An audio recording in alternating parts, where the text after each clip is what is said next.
तो दोस्तों आज की इस वीडियो में हम लोग बात कर रहे हैं पास्ट कॉन्टिन्यूस टेंस के बारे में। देखिए, पास्ट का मतलब होता है कि जो समय बीत गया है, राइट। और कॉन्टिन्यूस का मतलब है कि कोई चीज़ जारी है, यानी कि वर्क इन प्रोग्रेस है।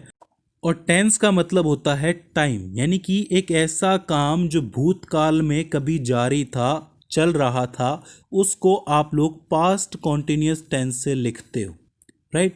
फॉर एग्जाम्पल, अंकिता पानी भर रही थी।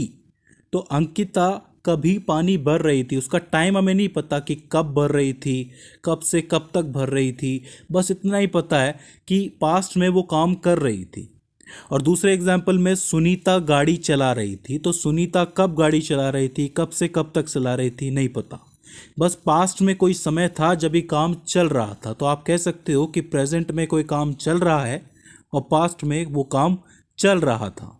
अब अगर मैं आपसे कहूँ कि इसका सेंटेंस मेकिंग कैसे करोगे, तो उसका रूल कैसे लिखोगे, तो देखिए उसका रूल भी बिल्कुल प्रेजेंट कॉन्टिन्यूस की तरह है, बस यहाँ पर टाइम वर्ड बदल जाएंगे।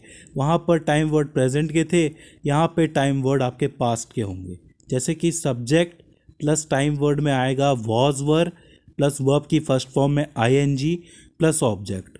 प्रेजेंट के अंदर कौन से टाइम वर्ड थे, इज, एम, आर, और यहाँ पर है वॉज और वर।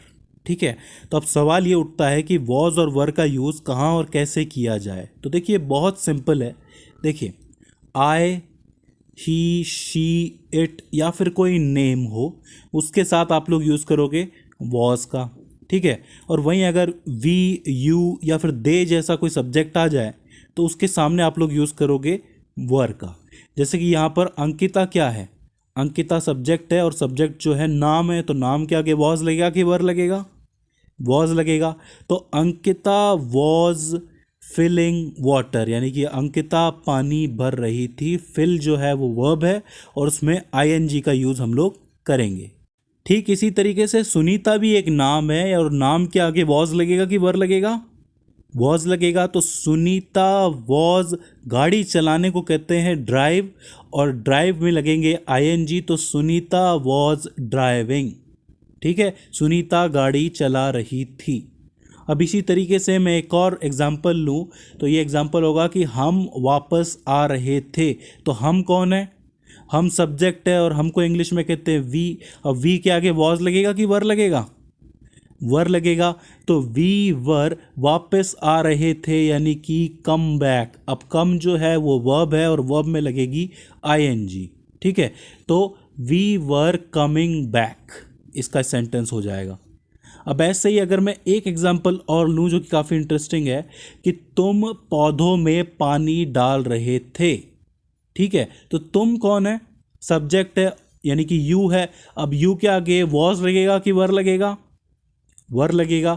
ठीक है, अब पानी डाल रहे थे, पौधों में पानी डाल रहे थे, तो इसकी वर्ब क्या बनेगी, जरा सोचिए, पॉज करके सोचिए। तो मैं आपको बता दूं कि पौधों में पानी डालने को कहते हैं वाटर करना, यानी कि वाटरिंग करना। तो वाटर के आगे आईएनजी लगेगा, तो you were watering the plants. इस चीज़ को आप लोगों को याद रखना है, इस वर्ब को, अगर आपको नहीं पता थी तो। ठीक है, तो इसका मतलब you were watering the plants, यानी कि तुम पौधों में पानी डाल रहे थे। तो आपने ये देखा कि हम लोगों ने वॉज और वर का यूज़ कैसे किया, सब्जेक्ट के हिसाब से किया। वहाँ पर भी इज़, एम, आर का यूज़ हम लोग सब्जेक्ट के हिसाब से कर रहे थे और वर्ब के अंदर आईएनजी लगा रहे थे। यहाँ पर भी सेम हुआ, बस दोनों में फ़र्क क्या था कि वो प्रेजेंट था, ये पास्ट था। सो आई होप आपको पास्ट कॉन्टीन्यूस टेंस समझ में आया होगा और उसका सेंटेंस मेकिंग समझ में आया होगा। अब आप लोगों को करना ये है कि इसके काफ़ी सारे एग्जाम्पल्स लेने हैं, इंटरनेट पे आपको मिल जाएंगे, और इसकी प्रैक्टिस करनी है। बाकी बहुत जल्दी टेंस के पूरे होते ही हम लोग टेंस का एक प्रैक्टिस सेशन भी रखेंगे। सो फ्रेंड्स, आई होप ये वीडियो आपके लिए हेल्पफुल साबित रही हो। इसके बाद भी इसके अंदर आपको कोई सवाल आता है, कोई करी आती है, कोई दिक्कत आती है, तो आप हमें कमेंट सेक्शन के अंदर बता सकते हैं। सो फ्रेंड्स, आज की इस वीडियो के अंदर बस इतना ही। See you in the next one.